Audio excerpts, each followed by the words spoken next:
Hey everyone, welcome back to another episode of Gone Fishing. I'm your host, Connor, CEO at Phin, and I am joined once again by the amazing Wes Spencer, co-founder of Empath. Wes, how are you? What's up, my friend? I'm doing great. Thanks for having me on.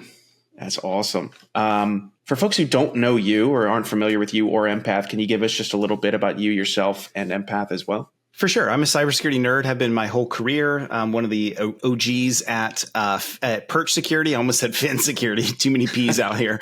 At Perch Security, acquired up by ConnectWise, and I've been in the MSP space ever since. I've done a whole bunch of other things since, but now I'm the co-founder along with two of my very good friends and people I deeply respect, Alex Farling and Kyle Christensen. Started a new company called Empath. Empath is about helping MSPs grow, whether that's upskill, getting better at the role that they need to be at, or onboarding. How do we get folks into the role and opening up talent, just fixing the talent pipeline for MSPs everywhere. So to talk a little bit about your Perch Security days, today we're talking about branding, company branding, building a cult-like following, and like how do you create this kind of buzz? And I want to tell a story. It was actually one of the first times that I'd ever met you in person for the audience here. So I remember, I think it was IT Nation Secure 2021.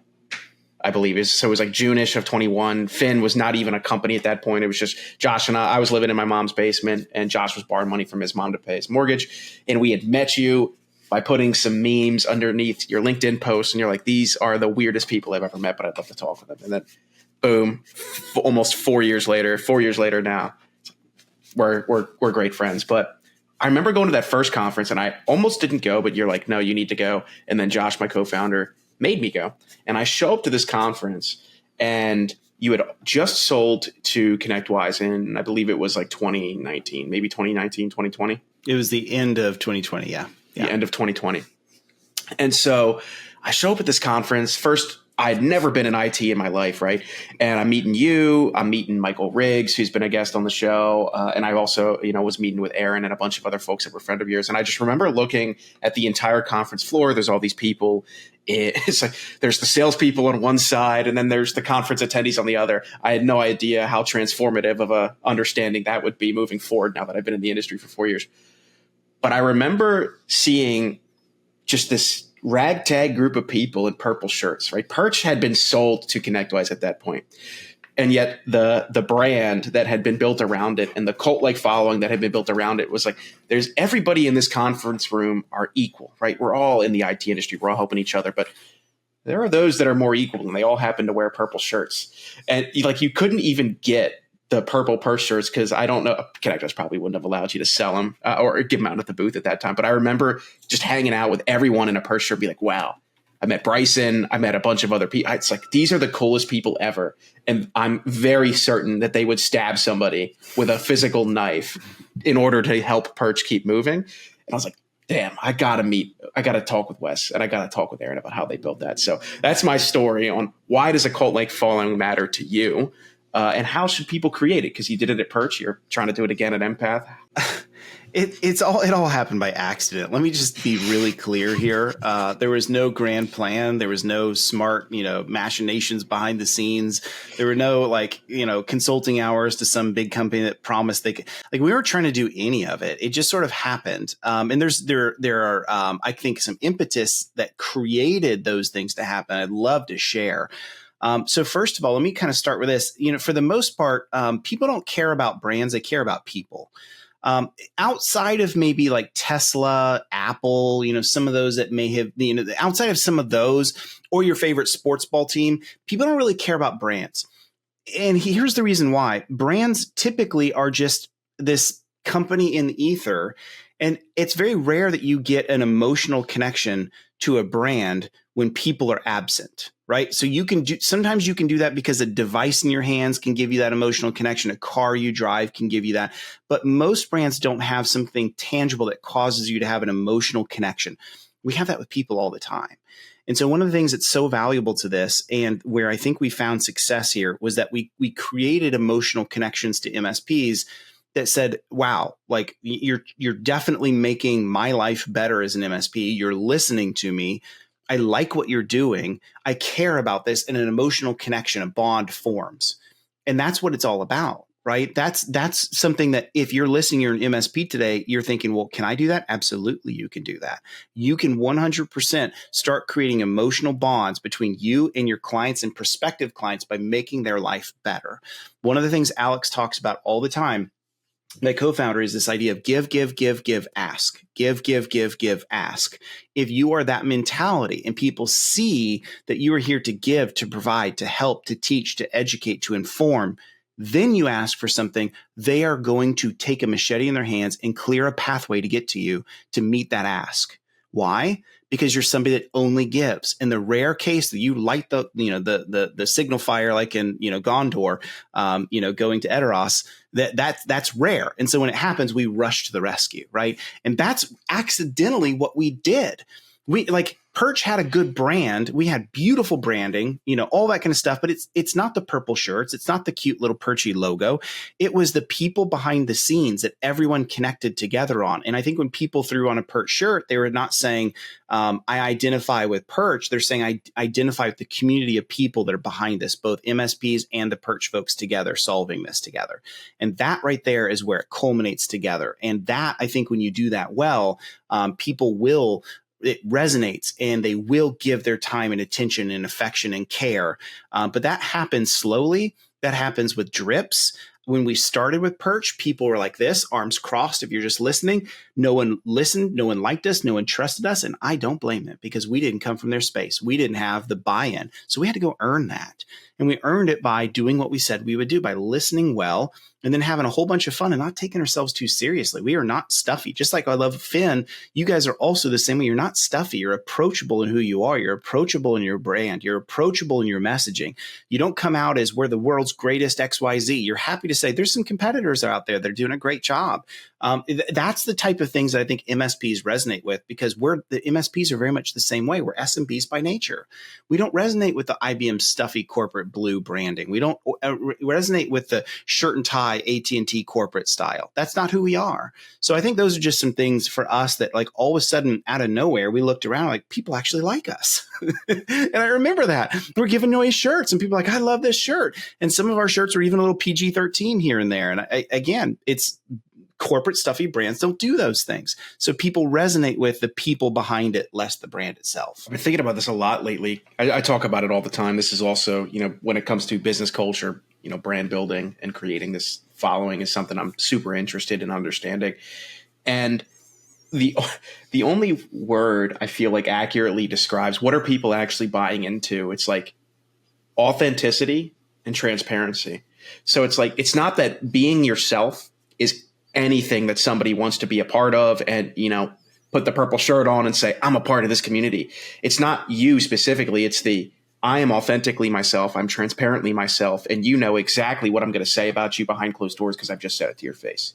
It's like, it doesn't give you license to be, mean or rude in any way, but it does give you license to be transparent and open and honest and to give people sometimes the feedback they don't want to hear. But if you're transparently yourself, what that'll come back to is they believe you have their best interest at heart and that you're telling them this for very specific reasons. I love the authenticity and transparency. Those are things I think you should hone in on, and you should really be, you should keep those things as sacred to you, sacred to yourself, and sacred to your company, right? Because I will tell you the reason that I did not work out well at ConnectWise, I guess I can publicly say these things now, is I felt like I lacked transparency and authenticity from the people I reported up to. That was missing for me. And that was a reason I've struggled with the mission there. So, I think those are things that it takes years to build and can be taken away in an instant. And you have to be very careful about that. The other thing I wanted to mention too, just about this whole idea of like building a brand and even the words cult following, which there's no real, I don't even know what that means really. Like, I certainly don't want to be a cult leader where people are drinking the Kool-Aid and wearing the white shoes. So whatever that means. But what I do think part of this comes down to is I think people struggle. People think, well, I want to be like a Matt Lee. I love how Matt is so like everyone follow and he's so wickedly smart and, all these awesome things about how I want to be like Matt. You're never going to be Matt Lee. There's no scenario ever where you will be Matt Lee. the challenge that we have is that we struggle with being our true selves. We struggle with like, this is how I'm wired up. This is what I'm good at. And this is what I'm going to lean into. We see the traits in others. I talk to my kids about this all the time. We see the traits in others that we celebrate, and we want that too. And that's just not how we've been wired up. Conversely, if they were to be dead honest, they'd see the traits in us that we have that they don't. And so I think that the biggest step to this in being good at it is really just saying, I am who I am with all my weaknesses, all my flaws, and a few awesome things about me. I'm going to lean into that. And that's who I'm going to be. And that's what I'm going to share. So for me, what it comes out for me is I typically like to be optimistic. I tend to be, I love the golden rule and doing to others what I'd rather have them do to me. I try to introduce that into everything I do. I try to, like, when people are looking for jobs, I love sharing that out on social media. I love helping other people get where they want to be. And I'm an educator at heart. So I'm teaching with no expectation that anyone buys anything from me. And yet it's turned into like wild success. And so I think that's it, is leaning into who you actually are. You take a look at Alex as a bit of a counterpoint. Alex is curmudgeon-y. Alex is grumpy. Alex is, I will bluntly tell you that you're wrong, and here's the truth of it. And people love it because it's real. And he's saying because he loves people. And let me tell you something about Alex. I've seen him do this. He is extremely loyal.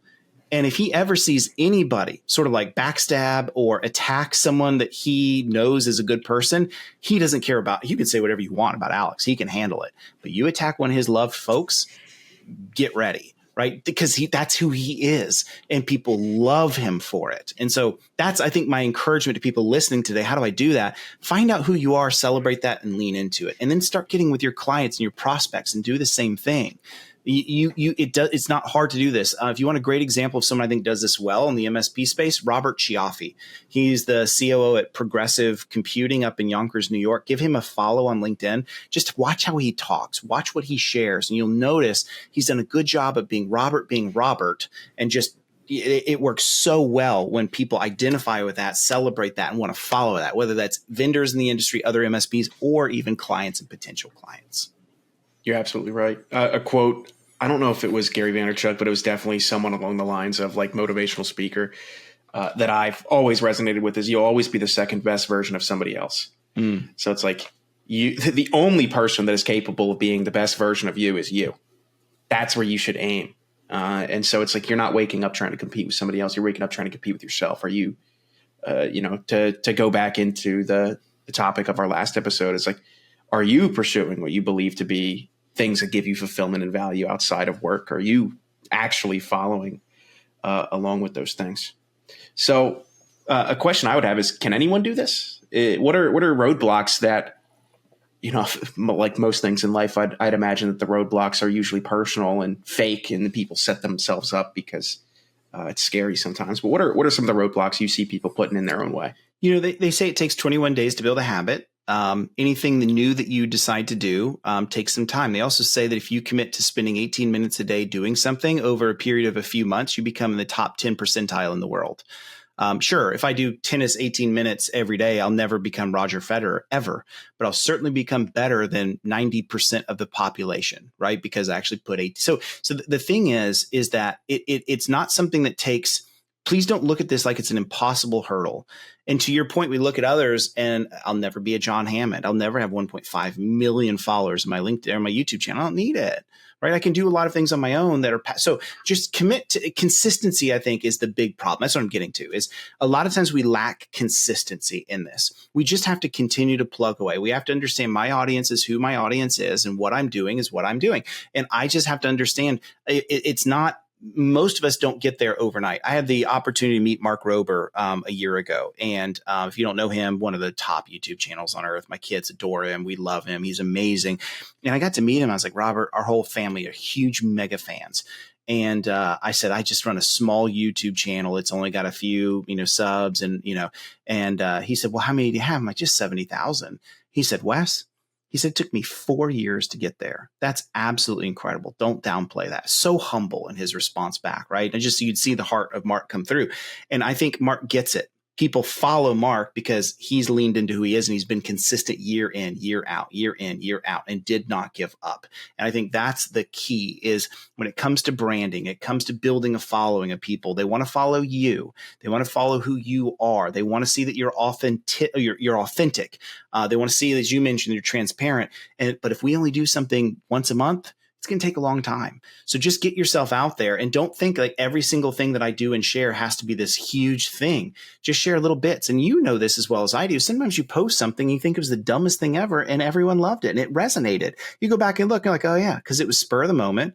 I didn't plan it. There's no strategy behind it. I'm just sharing me being me. That happens all the time. And so I think those are the things. Stop, thinking about SEO and stop thinking about like, what are all the social media trends and what can I replicate? Just be you and get something out there. And, to steal from Eric Bowles, the most powerful thing we can do, we have this right here, a phone in our hand if you don't see it. And I can just pull that phone out and record a quick little bit about what's going on in my life, what I'm thinking about, what I'm working on, some piece of news that you might want to know about. Give, ask, right? And just share and get out there and produce and be consistent with it. And I think that will be the thing that really helps you grow. You may not be the best speaker. That'll grow over time. No one's a natural speaker. I'm not a natural speaker. I don't think people are given that. You have to grow into that. And it happens by a lot of work. And so just be willing to be consistent and work through on that. The advice you just gave is very similar to the advice that I give to folks who state that, speaking publicly or doing their first presentation in front of their peers really gives them anxiety. And I always tell them the following. You need to remember the following. The only thing these people have when they walk into your presentation is the title, right? They don't have the slides. Maybe they know a little bit about you. So the thing that really got them to the room is, well, here's the title. I could go throw that into ChatGPT and learn more than any amount of sitting in a lecture hall is going to give me, right? I could just go get the 15 most important points about, I don't know, how to learn math or something like that. So what they're really there for is your take on it, your twist on it. So when I see people creating slides for presentations, you did this really well when we did a presentation together at IT Nation Secures. They're not there to read from your slides. They're there to watch you give a presentation that they view as entertaining and enlightening, right? So they're not there for the content. They're there for your content.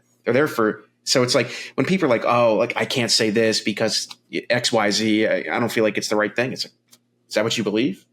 Again, you have to remember people, they have the title, they have your picture and your face. They're there for your take on this. They're not there for the slides that you made. They're not there to get some super deep explanation on the entirety of the subject. There's like, what do you care about? Why do you care about those things? Why should anyone else care about those things? Talk about those and you're golden. And when you give people this like freedom to like, oh, I can say what I want. It's like, I don't know how it was ever unclear that you could do anything but say what you want about a topic you're super excited about, because that's the only reason people want to show up. Yep.